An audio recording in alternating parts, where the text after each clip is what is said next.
இறைவனுடைய சாந்தியும் சமாதானமும் நம் அனைவரின் மீதும் உண்டாவதாக. எல்லா புகழும் இறைவன் ஒருவனுக்கே. போர் தொடங்கி 213 நாள் ஆன நிலையில இன்னைக்கு மிகவும் சந்தோஷமான ஒரு செய்தி வந்திருக்கு. நிரந்தர போர் நிறுத்தத்துக்கான ஒப்பந்தத்தை இப்ப ஹமாஸ் ஒத்துருக்காங்கன்னு சொல்லிட்டு மாஷா அல்லா அல்ஹம்துலில்லாஹ். நாம வேண்டியது எதுவுமே வீணா போல. நீண்ட நாட்களுக்கு பிறகு 213வது நாள்ல இப்ப நிரந்தர நிறுத்தத்துக்கான ஒரு ஒப்பந்தத்தை ஹமாஸ் தரப்பினர் ஒப்புக்கொண்டிருக்காங்க. இப்ப அந்த விஷயம் அப்படியே இஸ்ரேல் பக்கம் போயிருக்குது.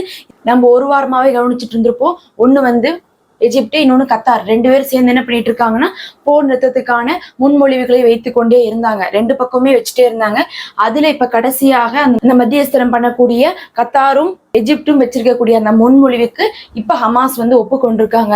ஓகே, நீங்க சொல்லக்கூடிய இந்த ஒரு விஷயத்துக்கு எங்களுக்கு ஓகேதா, இது நீங்க என்ன பண்ணுங்க, இஸ்ரேல்கிட்ட கேட்டு சொல்லுங்கன்னு சொல்லிட்டு இப்ப ஹமாஸ் தரப்பினர் ஒத்துக்கொண்டிருக்காங்க. இது இப்ப இஸ்ரேல் தரப்பிட்ட போயிருக்கு. இஸ்ரேல் தான் இன்னி பதில் சொல்லணும். அவங்க என்ன பதில் சொல்லுவாங்கன்னு சொல்லி பார்க்கலாம். அதுக்கு முன்னாடி அவங்களுக்கு வேற சான்ஸும் இல்ல இதுக்கு அவங்க ஒத்துக்காம போறதுக்கு அப்படிங்கக்கூடிய நிலைமை இப்ப ஏற்பட்டிருக்கு. அதையும் தெரிவிச்சிருக்காங்க. அதனால இந்த போர் நிறுத்தம் அப்படிங்கிறது அமலாக்கப்படும் அப்படிங்கிறது எதிர்பார்க்கப்படுகிறது. இது 3 கட்டமாக இந்த போர் நிறுத்தம் வரும். நம்ம சொல்லியிருந்தோம் முன்னாடியே 6 வாரமாக பிரிச்சு வரும்னு சொல்லிட்டு 42 நாட்கள். அதேதான் இப்போ இருக்கு அந்த முன்மொழிவுகள்ல. முதல்ல 6 வாரத்துக்கு என்ன பண்ணுவாங்கன்னா வடக்கு காசா தெற்கு காசால இருந்து படைகளை எடுத்துருவாங்க. 2வது 6 வாரத்துல என்ன பண்ணுவாங்கன்னா ஒட்டுமொத்த படைகளையும் காசால இருந்து எடுப்பாங்க. 3வது 6 வாரத்துல என்ன பண்ணுவாங்கன்னா நிரந்தர யுத்த நிறுத்தம் அப்படிங்கிறதை அறிவிச்சிருவாங்க. முக்கியமா இப்ப என்ன சொல்லியிருக்காங்கன்னா ஹமாஸ் தரப்புல இருந்து இஸ்ரேலுக்கு நிரந்தர யுத்த நிறுத்தம் அப்படின்னு சொல்லக்கூடிய வார்த்தையே பிடிக்கலையாமா. ஏன்னா அவங்க இத்தனை நாள் என்ன பண்ணிட்டாங்க, ஒத்துக்க மாட்டோம்னு சொல்லிட்டாங்க. அந்த ஒரு வார்த்தையை அவங்க பயன்படுத்துறது விரும்பல. அதுக்கு பதில் நம்ம என்ன பண்ணலாம், நீடித்த அமைதி நீடித்த சமாதானம்னு சொல்லிதான் நாங்க இதை குறிப்பிடுறோம் அப்படின்னு இருக்காங்க. நீடித்த அமைதி நீடித்த சமாதானம்னு சொன்னாலும் இது நிரந்தர யுத்த நிறுத்தம் தான். இன்னைக்கு காசாவுல போரே இல்லை அப்படிங்கக்கூடிய நிலைமைதான். அதற்குதான் இப்போது ஹமாஸ் ஒப்புக்கொண்டிருக்காங்க. ஆரம்பத்துல இருந்து எத்தனையோ யுத்த நிறுத்தத்துடைய கோரிக்கைகளை இஸ்ரேல் தரப்புல இருந்து வச்சுட்டே இருந்தாங்க. அவங்க கடைசி வரையும் கூட வச்சது என்னன்னா 6 வார தற்காலிக நிறுத்தம் தான் வச்சுட்டு இருந்தாங்க, பிணை கைதிகளுக்காக மீட்டுக் கொள்ளணும் அப்படிங்கறதுக்காக. ஆனாலும் ஹமாஸ் விடாப்பிடியாக இருந்து நிரந்தர யுத்த நிறுத்தம்னு ஒண்ணு வந்தால் மட்டும்தான் நாங்க ஒப்புக்கொள்வோம்னு சொன்னாங்க. இதுக்கு நடுவுல இந்த அமெரிக்கா என்ன பண்ணிட்டு இருந்தாங்கன்னா இப்போ ஒரு 3-4 நாட்களாகவே நம்ம நேத்து கூட சொல்லியிருப்போம், நாங்க சொல்றோம் இனி போரே நடக்காது, இஸ்ரேல் இனி போர் செய்ய மாட்டாங்க, அதுக்கு நாங்க கேரண்டிங்கிற மாதிரிலாம் முன்னாடி பேசிட்டு இருந்தாங்க. அதனால இந்த யுத்த நிறுத்தத்துக்கு நீங்க ஒத்துக்கொள்ளுங்க அப்படின்னு சொல்லியிருந்தாங்க.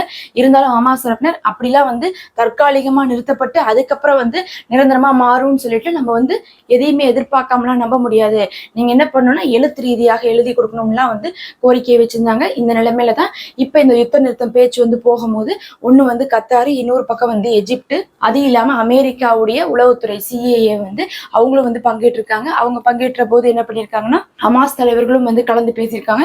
அப்ப அந்த அமெரிக்காவுடைய சிஐஏ என்ன பண்ணிருக்காங்க, அவங்க இந்த யுத்த நிறுத்தத்துடைய கோரிக்கைக்கு விருப்பம் தெரிவிச்சிருக்காங்க. ஏன்னா அமெரிக்கா அங்க கலந்துருக்கு, இதுக்கு விருப்பம் இல்லைன்னு சொல்லல, அவங்க விருப்பம் தெரிவிச்சு இது அமலாக்கப்பட்டா நல்லதா இருக்கும்னு சொல்லிட்டு அவங்க எங்களுக்கு இது சம்மதம், இது இஸ்ரேல் ஒத்துக்கொள்ளும், நாங்க போய் பேசுறோங்கிற மாதிரியான ஒரு பாவனையை தான் அவர்கள் காட்டியிருக்காங்க. இஸ்மாயில் ஹனியா அவர்கள் என்ன பண்ணிருக்காங்கன்னா அவங்க ஈரானுடைய வெளியுறவுத்துறை அமைச்சர்கிட்ட போன் பண்ணி பேசியிருக்காங்க. அவங்க பேசும்போது இப்போது நாங்க கத்தார் மற்றும் எஜிப்ட் முன்மொழிந்து அந்த யுத்த நிறுத்தத்துடைய கோரிக்கைகளுக்கு ஒப்புக்கொண்டிருக்கோம்னு சொல்லிட்டு ஈரான்கிட்ட சொல்லிட்டு அதோட இப்ப இஸ்ரேல்கிட்ட தான் நாங்க அனுப்பியிருக்கோம் அந்த பாலை, அவங்க தான் இனி அதை வச்சுக்கணுமா இல்ல அதை எங்கள்கிட்டயே திருப்பி செலுத்தணுமான்னு அவங்க முடிவு பண்ணும். அவங்க இதுக்கு ஓகேன்னு சொல்லிட்டா இப்ப நிரந்தர நிறுத்தம் வந்துடும்னு சொல்லி ஈரானுடைய வெளியுறவுத்துறை அமைச்சர்கிட்ட இஸ்மாயில் ஹனியா அவர்கள் பேசியிருக்காங்க. அதுக்கப்புறம் இஸ்மாயில் ஹனியா அவர்களுடைய சகோதரர் முஜாஹிதீன் அவர்கள் அவங்க பார்க்கும்போது கத்தாருடைய அதிபர்கிட்ட பேசியிருக்காங்க. எங்களுக்கு நீங்க சொன்ன யுத்த நிறுத்த முன்மொழிவுகள் சம்மதம் தான், அதனால நாங்க யுத்த நிறுத்தத்துக்கு ஒத்துக்கொள்றோம், இந்த நீடித்த சமாதானத்துக்காக நாங்க ஏத்துக்கொள்றோம்னு சொல்லியிருக்காங்க.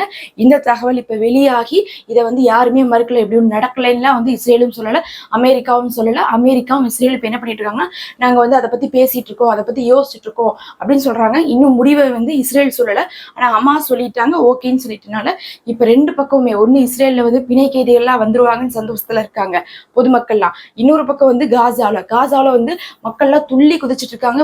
போர் நின்றுச்சுன்னா இன்னி எந்த ஒரு உயிரிழப்பும் இல்லை, அவர்களுடைய இடத்தை அவர்கள் மீட்டுக் கொள்வார்கள், அவருடைய வாழ்வாதாரத்தை அவர்கள் மீட்டுக் கொள்வார்கள்.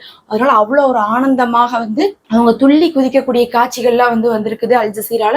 இது அப்படியே நடக்கணும், அதுதான் ரொம்ப முக்கியம். ஏன்னா கடைசி நேரத்துல இஸ்ரேல் மறுபடியும் நாங்க தற்காலிகத்துக்கு தான் ஒத்துக்கிறோம் அப்படின்னு ஏதாவது ஒரு முட்டாள்தனமான ஒரு விஷயத்தை சொன்னாவோ எடுத்தாவோ இந்த யுத்த நிறுத்தம் நிக்காது. அதுக்கப்புறம் நாங்க ரஃபாவை தாக்கணும்னு உள்ள வந்தா இன்னைக்கு உலகமே கேட்கும், ஏன் நீங்க இது பண்றீங்க, இப்ப ஹமாஸ் தான் ஒத்துக்கிட்டாங்கல்ல, அவங்கதான் யுத்த நிறுத்த கோரிக்கைகள்லாம் ஏத்துக்கொண்டு இருக்காங்களே, அப்படி இருக்கும் போது நீங்க எப்படி மறுக்கலாம்னு சொல்லிட்டு கேட்பாங்க.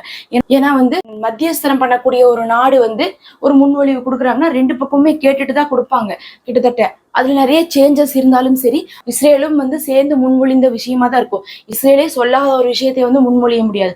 அதனால அவங்க ஆல்ரெடியே நிரந்தர போர் நிறுத்தத்துக்கு ஒப்புக்கொண்ட நிலைமையில தான் இருந்துட்டு இருக்காங்க. அப்பப்ப நெத்தனியாக மட்டும்தான் நாங்க என்ன பண்ணுவோம், ரஃபாவை தாக்குவோம்னு சொல்லிட்டு இருக்காங்க. அதனால அவங்களுக்கு வேற எந்த சான்ஸும் இல்லை. அமெரிக்காவும் இதுல விருப்பமா இருக்கிற மாதிரி தான் காமிச்சிருக்காங்க. அதனால இந்த யுத்த நிறுத்தம் அப்படிங்கிறது வர்றதுக்கு எல்லா சான்ஸும் இருக்கு. முக்கியமாக பார்க்கும்போது அமெரிக்கா ஆசைப்பட்டா போர் நடக்குது, அமெரிக்கா நிக்கணும்னு ஆசைப்பட்டா போர் நிக்குதுங்கிற நிலைமை தான். ஒட்டுமொத்தமாக அமெரிக்கா தான் ஆட்டி படைக்குதுங்கிறது நம்ம தெரிஞ்சுக்கலாம். முதல் கட்ட யுத்த நிறுத்தத்துல இஸ்ரேலை சேர்ந்த ஒரு பெண் பிணைக்கைதிக்கு 50 பெண் பிணைக்கைதிகள், 50 பேர் பாலஸ்தீனத்துடைய பிணைக்கைதிகள் சிறையில் இருக்காங்களே அவங்களை விடுவிப்பாங்க. 2ஆம் கட்டமாக ஆண்களை விடுவிப்பாங்க. அது எண்ணிக்கை இப்போதைக்கு பேசல, அதுக்கப்புறம் பேசிப்பாங்க. 3ஆம் கட்டமாக பார்க்கும்போது 5 வருடங்களுக்கு என்ன பண்ணணும்னா புலனாய்வு செய்து கொடுக்கணும் காசாவை. அதாவது இஸ்ரேல் எதெல்லாம் அழிச்சாங்களோ அதுல நாங்க இதெல்லாம் கட்டித்தரோம் திரும்பவும் சொல்லி இஸ்ரேல் கட்டித்தரணும். இதுதான் அவங்களுடைய 3 கட்டமாக ஒப்பந்தத்துல இருக்கக்கூடிய ஒரு விஷயமாக இருக்கு. அப்படி இது அமலாக்கப்படுது அப்படின்னா நமக்கு தெரியும், ஒரு பக்கம் ஹிஸ்புல்லால இருந்து கடுமையான தாக்குதல் என்ன பண்ணிட்டு இருக்காங்க, வடக்கு இஸ்ரேலை நோக்கி செஞ்சுட்டு இருக்காங்க. இவங்க திரும்ப திரும்ப என்ன சொல்லிட்டு இருக்காங்கன்னா, ஹிஸ்புல்லாட்ட நமக்குள்ள எதுக்கு பிரச்சனை, வேண்டாம் அடிக்க வேண்டாம்னு சொன்னப்பெல்லாம் அவங்க சொன்னது எல்லாமே காசாவில் நீங்க நிறுத்துங்க, நாங்க வடக்கு இஸ்ரேலில் நிறுத்துறோம் தான் சொல்லியிருந்தாங்க. அதனால இது ஒப்பந்தம் நிறைவேற்றப்பட்டால் ஹிஸ்புல்லாவுக்கும் இஸ்ரேலுக்கும் இருக்கக்கூடிய பிரச்சனையும் தீர்ந்து போகும். அவர்களுக்குள்ள இருக்கக்கூடிய எல்லைகள் சம்பந்தமான விஷயங்களை மட்டும் அவர்கள் பேசிக்கொள்வாங்க. ஏன்னா லெபனானுடைய இடத்தையெல்லாம் கையகம் படுத்தி தான் இஸ்ரேல் வச்சிருக்காங்க. அதனால தான் அந்த எல்லையில பிரச்சனை வந்துட்டே இருக்கு. அதை பற்றி மட்டும் என்ன பண்ணிப்பாங்கன்னா பேசி தீர்த்துப்பாங்க. மற்றபடி தாக்குதல் அப்படிங்கிறது நடக்காது. இவங்க தெற்கு லெபனானை தாக்கிட்டு இருக்காங்க, அவங்க வடக்கு இஸ்ரேலை தாக்கிட்டு இருக்காங்க. ஒட்டுமொத்தமாக அந்த ஏரியாவில் இருக்கக்கூடிய மக்கள்லாம் காலியாகி போயிட்டாங்க. அது எல்லாமே ஒரு முடிவுக்கு வரும். அதுக்கப்புறம் ஹவுதிக்கள் என்ன சொன்னாங்க, செங்கடலை நாங்கள் முற்றுகையிட்டு வச்சிருக்கோம், எதுக்காக, எல்லாமே காசால போர் நிறுத்தம் வரவரையும் தான். அப்படி நீங்கள் போர் நிறுத்தத்தை மட்டும் அறிவிச்சிட்டா இன்னி எந்த தாக்குதலும் இருக்காதுன்னு சொல்லிட்டாங்க. அப்படி இல்லை, நீங்கள் ரஃபாவை தாக்குனா நாங்கள் 4ஆம் கட்ட தாக்குதலை ஆரம்பிக்கிறோம், மத்திய திரைக்கடலையே நாங்கள் என்ன பண்ணுவோம், போய் முற்றுகையிடுவோம்னு சொல்லியிருக்காங்க, தாக்குவோம். அவங்க முந்தானியத்தை சொல்லிட்டாங்க, இந்த நொடியிலேருந்து நாங்கள் என்ன பண்ண போகிறோம்னா மத்திய திரைக்கடலையும் இஸ்ரேலுடைய கப்பல்களை குறி வச்சு அடிப்போம்னு சொல்லி ஆரம்பிச்சிருந்தாங்க 4ஆம் கட்ட தாக்குதலை. இப்போ அதுவும் என்ன ஆகும்னா முடிவுக்கு வரும். அதுக்கப்புறம் பஹ்ரைன்லேருந்து நேற்று ஒரு குழு நமக்கு தெரியும் 2 தடவை அடிச்சிட்டாங்க. இதோட ஈலட் துறைமுகத்தை நோக்கியே தாக்குதல் வந்துட்டு இருந்துச்சு. அவங்களும் பார்த்தா ஈரானுடைய பின்புலமாக இருந்து தான் செயல்பட்டு கொண்டு இருக்காங்க. அவங்களுக்கு பின்னாடியும் ஈரான் தான் இருக்குது. அதனால அதுவும் பார்த்தீங்கன்னா ஒரு முடிவுக்கு வரும். அதுக்கப்புறம் ஈராக்லேருந்து ஒரு குரூப் அடிச்சிட்டு இருக்காங்க. அவங்களும் பார்த்தா ஈரானுடைய சப்போர்ட்டில் தான் வந்துட்டு இருக்காங்க. அதுவும் ஒரு முடிவுக்கு வரும்.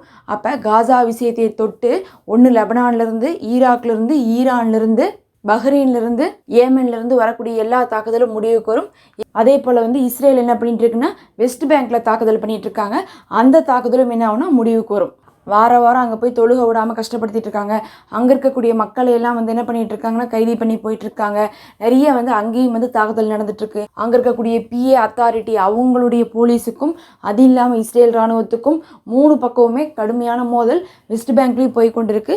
அது எல்லாமே ஒரு முடிவுக்கு வரும்னு சொல்லி எதிர்பார்க்கப்படுது.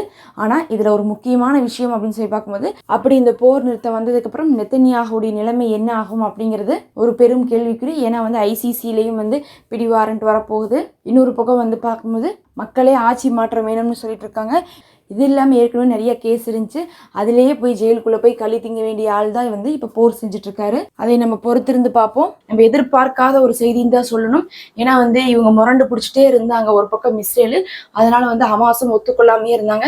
இப்படி ஒரு நல்ல செய்தி வந்திருக்குது.